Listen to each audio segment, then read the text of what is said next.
నల్లమల వీరుడు కొమరం భీముడి వరకు ఈ ప్రాంతం ఒకనాడు జల్ జమీన్ జంగల్ కోసం పోరాటం చేస్తే మలి తరంలో భూమి కోసం భుక్తి కోసం విముక్తి కోసం జరిగిన పోరాటాలు ఈ ప్రాంతంలో ఎక్కడ చూసినా మీకు కనిపిస్తాయి. ఇవాళ మీరు ఎక్కడికి వెళ్ళినా అది ఆదిలాబాద్ కావచ్చు, వరంగల్ కావచ్చు, నల్లగొండ కావచ్చు, లేదా నల్లమల అడవి కావచ్చు, మన ప్రాంతం మన ప్రజలు ఒక పోరాటానికి స్ఫూర్తినిచ్చిన వాళ్ళు. ఆ పోరాట స్ఫూర్తి నుంచి వచ్చిన ఉద్యమమే తెలంగాణ ఉద్యమం. ఈ తెలంగాణ ఉద్యమం ఆనాడు విద్యార్థుల నుంచి మొదలై తెలంగాణ రాష్ట్రాన్ని సాధించే వరకు విశ్రమించలేదు. ఆనాటి యూనివర్సిటీలు కళాశాల ఉద్యమ వేదికలై ఉస్మానియా యూనివర్సిటీ, కాకతీయ యూనివర్సిటీల నుంచి మొదలు పెడితే తెలంగాణ నలుమూలల 4 కోట్ల మంది తెలంగాణ ఉద్యమంలో ముందు బాగానే నిలబడి దేశానికి కాదు ప్రపంచానికి ఒక స్ఫూర్తినిచ్చి మేము అనుకున్న ఆకాంక్ష నెరవేర్చుకునే వరకు మేము విశ్రమించము, మా రాష్ట్రాన్ని మేము సాధించుకుంటాము అని చెప్పి ఒక ఉద్యమ స్ఫూర్తిని నింపి ఇవాళ తెలంగాణ రాష్ట్రాన్ని సాధించుకొని 11 సంవత్సరాలు పూర్తి చేసుకుంటున్న సందర్భంలో ఉద్యమ స్ఫూర్తితో ముందుకు వెళ్లాల్సిన తెలంగాణ రాష్ట్రం ఈరోజు డ్రగ్స్ మహమ్మారికి బలి అవుతున్నది అని అంటే ఇది ఎంతో బాధపడవలసిన సందర్భము, మనందరం ఆలోచన చేయాల్సిన సందర్భం. మిత్రులారా, ఒకనాడు తెలంగాణ గడ్డ ఉద్యమాలకు వేదిక అయితే ఈనాడు ఇదే తెలంగాణ ప్రాంతం గంజాయికో డ్రగ్స్కో వేదికగా మారితే ఇది మనకు అవమానమా, ఇది మనకు ఆత్మగౌరవమా? ఒకసారి ఆలోచన చేయండి. అందుకే డిసెంబర్ 7, 2023 నాడు తెలంగాణ రాష్ట్ర 2వ ముఖ్యమంత్రిగా ప్రమాణ స్వీకారం చేసిన మరుక్షణం స్పష్టంగా చెప్పిన తెలంగాణ గడ్డ మీద గంజాయి కాదు కదా, గడ్డి పరకైనా మాదక ద్రవ్యాల వైపు ఆలోచన చేస్తే వాళ్ళ వెన్ను విరుస్తాము అని చెప్పి తెలంగాణ రాష్ట్ర ప్రభుత్వం స్పష్టంగా చెప్పింది. ఇవాళ మిత్రులారా, ఈ వేదిక మీద ఉన్న మేమెవరం పెద్ద పెద్ద బ్యాక్గ్రౌండ్ల నుంచి వచ్చిన వాళ్ళం కాదు. చరణ్కు బ్యాక్గ్రౌండ్ ఉంది, కానీ చరణ్ని ప్రభావితం చేసిన చిరంజీవి గారు ఏ బ్యాక్గ్రౌండ్ లేకుండా కష్టపడి కింది నుంచి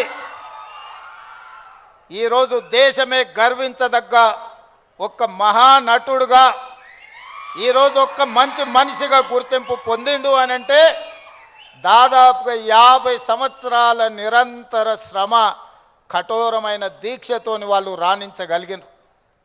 వాళ్ళు కఠోరమైన కష్టాలను ఎదుర్కొని, కష్టాలు వచ్చినా, ఇబ్బందులు ఎదురైనా, అవమానాలకు లోనైనా ఏ రోజు కూడా బాధతో కుంగిపోలేదు.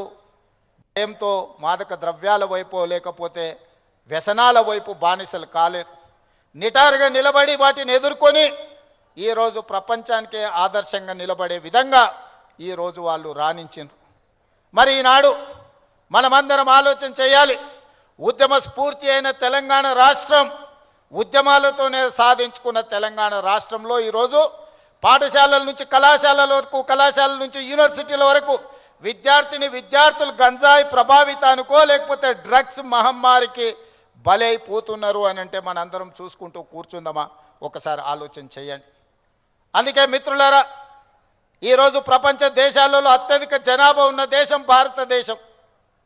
కానీ ఈరోజు మీరు ఆలోచన చేయండి, మొన్న జరిగిన ఒలింపిక్స్ క్రీడల్లో పుల్లెల గోపీచంద్ గారు తయారు చేసిన వాళ్ళు కాస్తో కూస్తో మెడల్స్ సాధించి, సానియా మిర్జా కావచ్చు, లేకపోతే పివి సింధు కావచ్చు, లేదా నిఖత్ జరీన్ కావచ్చు, లేకపోతే సిరాజుద్దీన్ కావచ్చు, వీళ్ళు క్రీడలలో రాణించి ఈ దేశ ప్రతిష్టను కాపాడింది.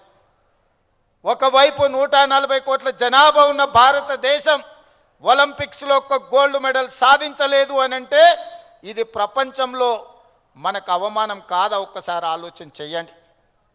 ఈరోజు ఈ దేశంలో ఉన్న జనాభాలో 15 సంవత్సరాలు పైబడి 40 సంవత్సరాల లోపల ఉన్న యువత 68%. 140 కోట్ల జనాభాలో 68% యువత ఉన్న దేశం ప్రపంచంలో ఏకైక దేశం భారతదేశం. ఈ భారతదేశం ఒలింపిక్స్లో ఒక గోల్డ్ మెడల్ సాధించలేదు అని అంటే మనందరం ఆలోచన చేసి ఈరోజు ఒక నిర్ణయం తీసుకోవాలి. అందుకే మిత్రులారా, ఈరోజు మీ అందరినీ వేదిక మీద నుంచి ఈడికొచ్చిన వాళ్ళు వందల మందే ఉండొచ్చు, కానీ తెలంగాణ రాష్ట్రంలో ఉన్న లక్షలాది మంది విద్యార్థులను ఈ వేదిక మీద నుంచి నేను అడుగుతున్న మీ రేవంత్ అన్నగా, ఇది మన దేశానికి మన రాష్ట్రానికి గౌరవాన్ని తెచ్చిపెట్టేదేనా? ఈ గంజాయికి బానిసలం అయితే ఈరోజు ఈ దేశం మనుగడ సాధిస్తుందా? ఇంతకుముందు మిత్రులు చెప్పినట్టు మన దేశం యొక్క యువ సంపదను నిర్వీర్యం చేయాలి అంటే విజయ్ దేవరకొండ ఒక అంశాన్ని ప్రస్తావించండు. ప్రపంచ దేశాల ఆర్థిక వ్యవస్థను అధిగమించి సాంకేతికంగా అన్ని రకాలుగా ఈ దేశం ముందుకు వెళ్తే ఈ దేశాన్ని ఇంకా ఎదుర్కోలేము అన్నవాళ్ళు ఏదో రకంగా మనల్ని దెబ్బతీయాలని చూస్తారు.